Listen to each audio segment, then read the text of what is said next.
Amora's grip tightened around the kitchen knife. 3 slow knocks echoed through the house. Knock. Knock. Knock. Not from the front door. From the back. Her heartbeat thundered in her chest. That couldn't be possible. The back door opened into a small vegetable garden surrounded by a tall wooden fence. No one from the village ever used that path. Beyond the fence stretched a thick forest where even hunters refused to go after sunset. The knocking came again. This time, louder. Knock. Knock. Knock. The lantern flame flickered violently. A cold breeze swept through the room even though every window was shut. Amora swallowed hard. "Who's there?" she shouted. Silence. Then, a single footstep. Crunch. As if someone had stepped on dry leaves just outside the back door. She held the lantern high and slowly walked toward it. Every floorboard creaked beneath her feet. When she reached the door, she rested her trembling hand on the latch. She counted to 3. 1, 2, 3. She flung the door open. Nothing. The garden was empty. The moonlight spilled over rows of cassava and pepper plants, casting long shadows across the ground. She let out a shaky laugh. "I'm imagining things," she whispered. Then she noticed something strange. The garden gate was open. She was certain she had locked it before sunset. A chill crawled down her spine. Someone had been there. Or still was. Suddenly, a black figure darted between the banana trees. Amara gasped. "Who's there?" No answer. Only the rustling of leaves. Against every instinct telling her to run back inside, she grabbed the lantern and stepped into the garden. The night seemed unnaturally quiet.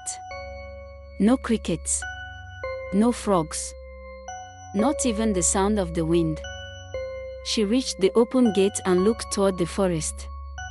The lantern illuminated a narrow footpath disappearing into the darkness.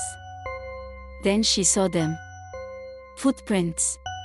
Fresh footprints. Bare feet. One set. Leading into the forest. She knelt beside them. The prints looked odd.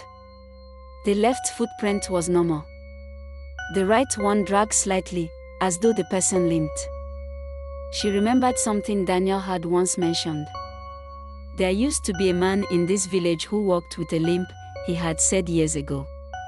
People called him Uncle Boko. But Daniel had also told her something else. Uncle Boko disappeared 20 years ago. A twig snapped. Amora spun around. The lantern beam caught movement behind a mango tree. For a split second she saw the outline of a tall figure wearing a wide-brimmed hat. His face remained hidden. Then he vanished. Her heart pounded so hard she could barely breathe.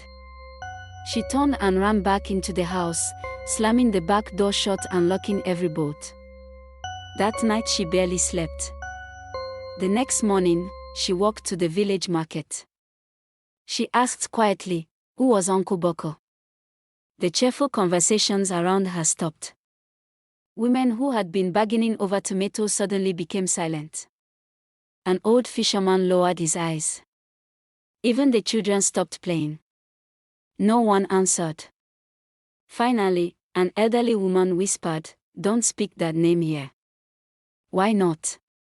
The woman glanced nervously over her shoulder.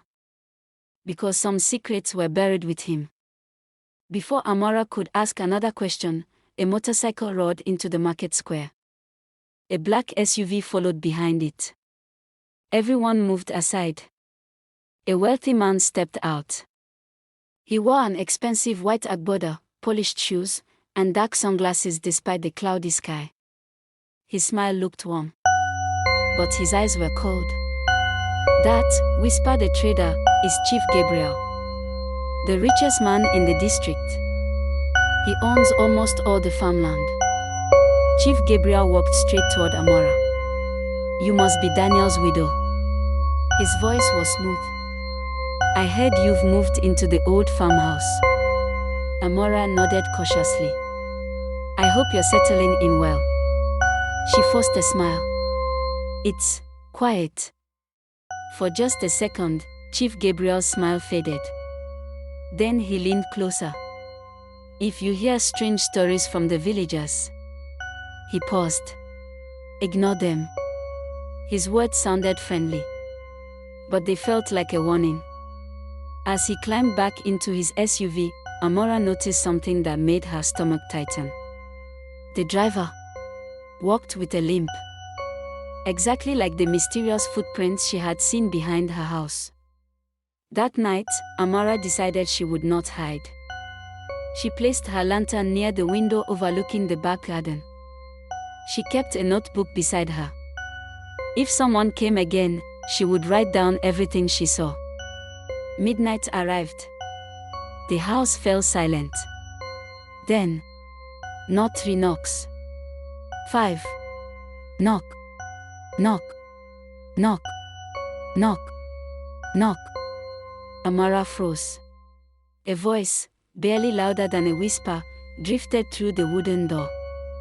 Don't let him see the box. Her blood turned to ice. What box? Before she could move, a deafening crash shattered the silence. The front window exploded inward. Someone had just broken into the house. Stay tuned for part 3.